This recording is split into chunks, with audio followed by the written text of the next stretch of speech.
We are talking about two-factor studies in which the two factors are explanatory variables and we have a quantitative response variable. The first step is to look to see if there is an interaction among these variables. That is, unless you have done past studies or you have a theoretical reason to believe that there is no interaction, then you should explore whether in fact the two categorical variables are interacting with each other in terms of their effect on the response variable. Here are the steps that we will take for analyzing interaction effects. As always, I start with pictures or graphs, then look at descriptive statistics, and then see if I can make inferences that go beyond our particular study. So the graphs we're going to look at are a multi-factor box plot and a multi-factor line graph. Then we're going to look at means and standard deviations for the various conditions. We're going to then talk about what it means to have a tetrad mean difference. That really is the essence of exploring interaction descriptively, as well as when we do inferences, in addition to an omnibus analysis of variance, we can look at specific tetrad confidence intervals. So this is an outline of what we're going to do, and I'm going to focus on an example, the example that we've used in the past two videos. I'm going to focus on continuing that example to go through each of these steps with an R notebook in RStudio. So let me call up my R notebook. And the first thing we're going to do is create a multi-factor box plot. I have inserted a code chunk here with the commands that we're going to need. Now on line 37, I'm creating a model, but notice that all I'm doing is saving this potential model. I'm not actually running a model.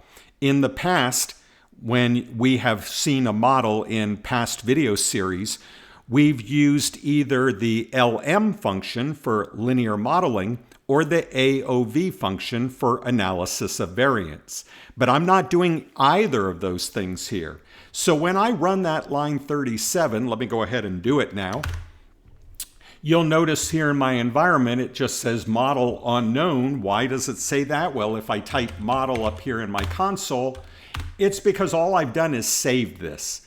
All I have done is condensed this response variable as a function of two explanatory variables into this model object.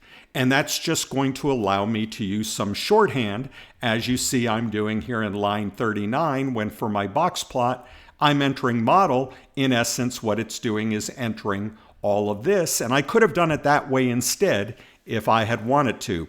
But I'm going to be using this model in several different commands, so rather than type all this long function here out each time, or this long set of characters, I'm going to store it in model. Now, I need to show you, and you may know this already, but just in case you don't, that when we're taking the two factors, that is the supplement and the dosage, and crossing them in an interaction, we use an asterisk for that. But also, we should also have the main effects in the model. And you may look at this and say, why are the main effects not there? Why don't you have, let me go ahead and type in what I could have put in. So here I've gone ahead and typed it all out. This is maybe what you would expect to see, that the response variable, the length of the odontoblast, is a function of, that's the little tilde here, means function of, the supplement plus the dose plus the interaction of those. Well, the principle of marginality, which I'm not going to discuss here, requires that if we're looking at the interaction, which we're looking at right over here, that we automatically include the individual main effects, that is, each of the terms that are responsible in the interaction should also be identified as terms in the model all by themselves. So what about this, that I wrote this model out like this without putting those in? Well, R recognizes, actually the people who programmed R recognize the principle of marginality, and so they created this little shorthand. Anytime you put in an interaction without putting in the main effects, it will do that for you. So what you're seeing here on line 38 is just shorthand for what's on line 37.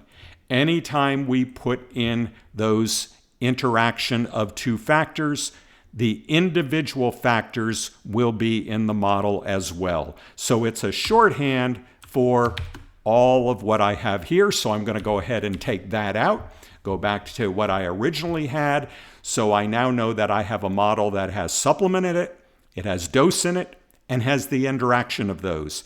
And the response variable, the length, is seen as a function of those three different factors, two factors, and an interaction of those factors. Now I'm going to use this model in a box plot command. So you are used to seeing side-by-side box plots. If you've watched the previous videos, you've seen us construct those because they give us an indication not only of the center of the individual group distributions, but also the variability in those individual group the variability in those individual group distributions.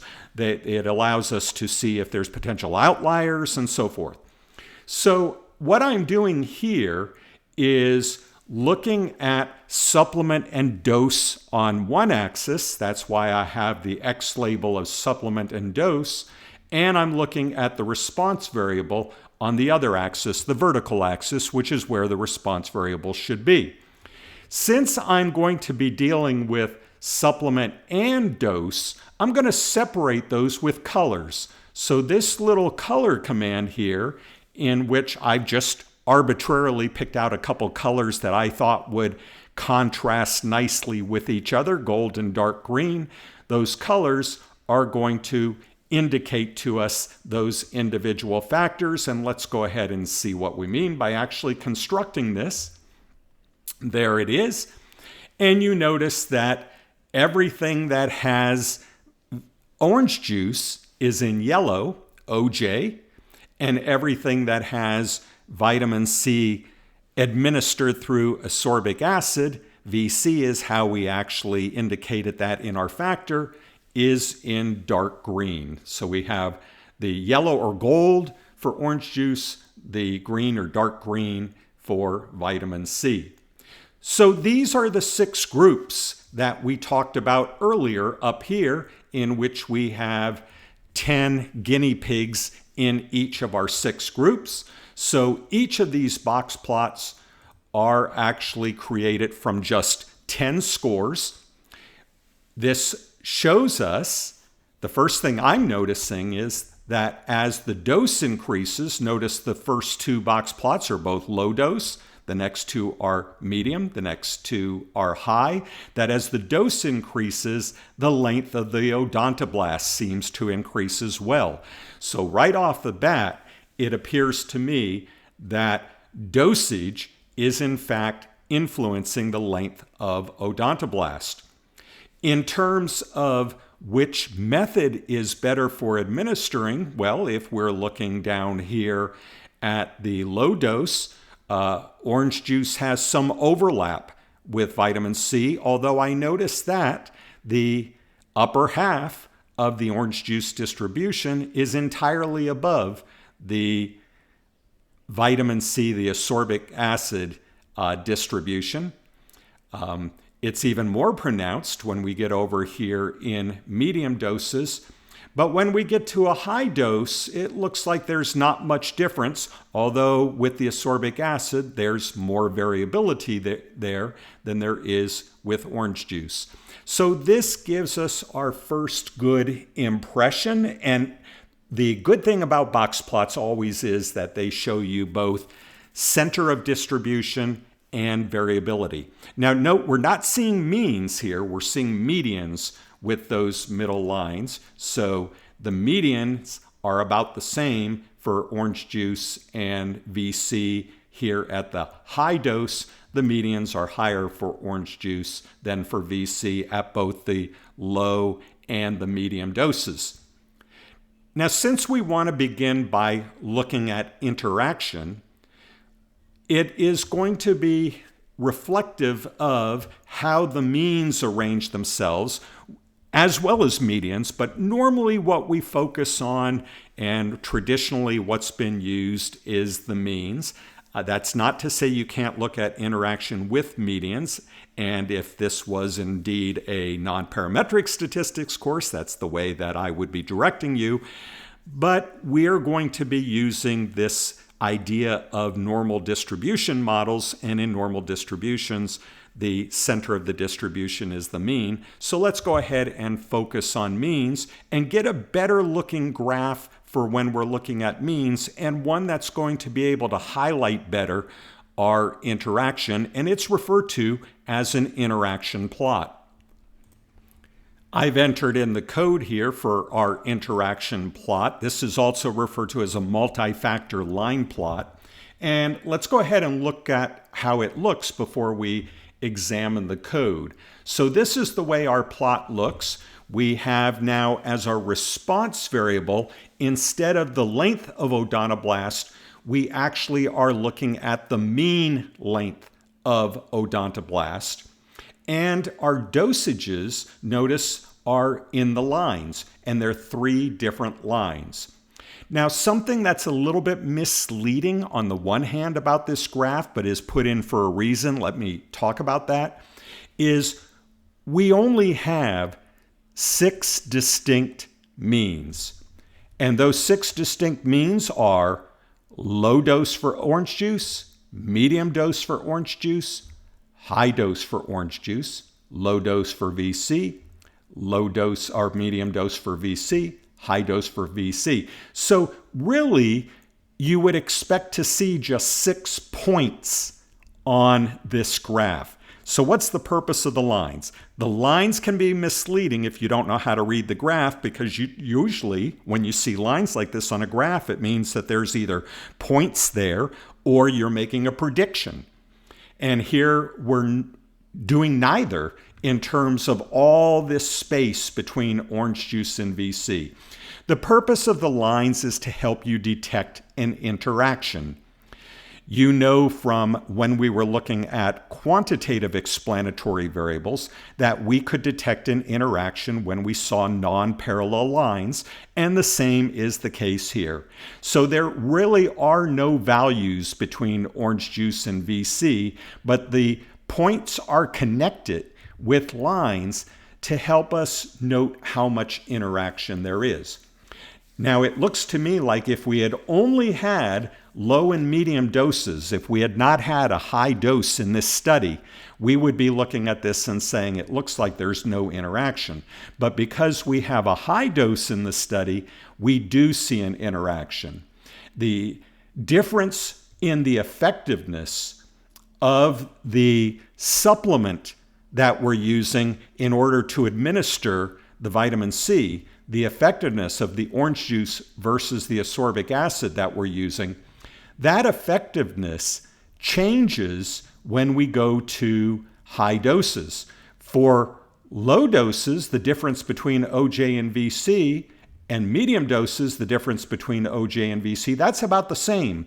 But that difference, which favors orange juice, is a non-difference when we get to high doses, so that we're connecting these mean points right here at about the same place, and so we get this horizontal looking line here. Now, let's go back up and look at the code itself. Interaction.plot is the function. I'm putting in here supplement, and that will appear on the x-axis. I'm putting in dose, and that's going to appear as the separate lines. And then I'm putting in the response variable of length. So I'm going to label accordingly. The X label is supplement. The Y label is the mean length rather than just length, because we're looking at means here. Remember, there are only 6 of them there. And then R will automatically put in a legend unless you tell it not to put in a legend. It will automatically put in a legend. So let me do this. Let me redraw this. I'm going to comment out these 2 lines down here, and I'm going to change legend to true and redraw this. And that shows you why I said legend equals false, because this is not as pretty. Instead of showing dose here, we're now showing the way that R is stating the variable name, the tooth growth data set, $dose for the variable name, and it sticks out beyond this box.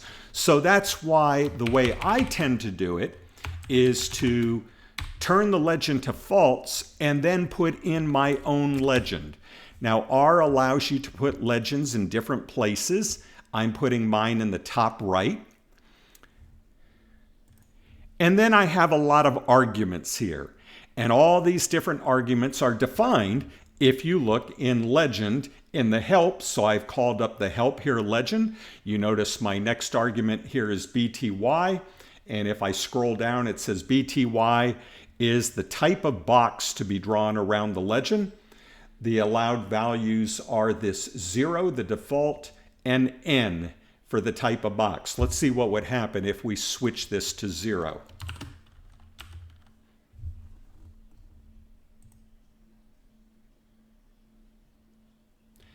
If we switch it to 0, we get this little box here around the legend, and you might like that. You might say, I like that little box, but if I put on N, it means no box around it. So there's no box around that legend. Then I have as my next argument what the values are going to be for my levels of the explanatory variable. They're going to be low, medium, and high. And then I have an LTY. Let's see what the LTY is. Here's an LTY, the line types and width of the lines appearing in the legend. So let's suppose that I had changed these to be 3s.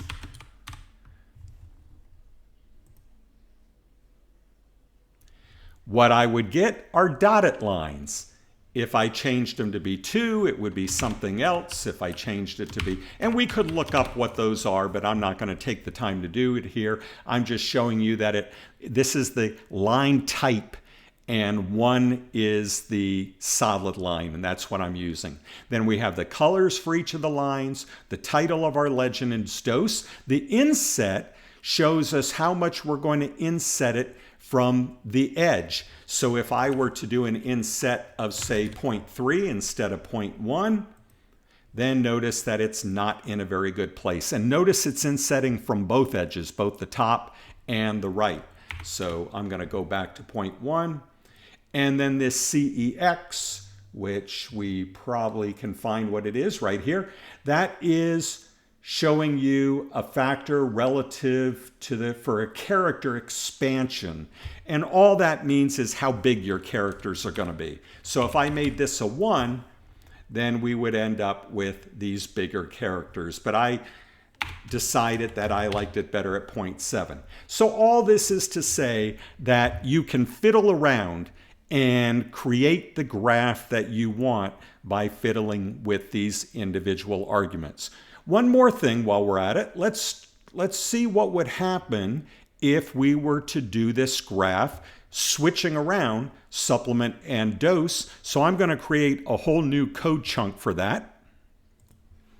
Here's the code chunk. You'll notice I did it a little bit different than up above. This time I did not turn the legend off because I was okay with what appeared as the legend here. Notice that I did not add color. We could add color if we wanted to. We could redo the legend like we did up here. But I also have this one other little argument that you didn't see before, trace.label, and trace.label equals supplement. What that's telling are to do is to use different types of lines for the supplement. So it's using a dotted line for orange juice and a solid line for vitamin C. So even though this doesn't have the color that this one here did up here, and I could change it again to put in my different colors and make it look prettier. But aside from the prettiness, I actually like this graph better, and I'll tell you why I do. Both of them show the same thing. In fact, both show the same thing.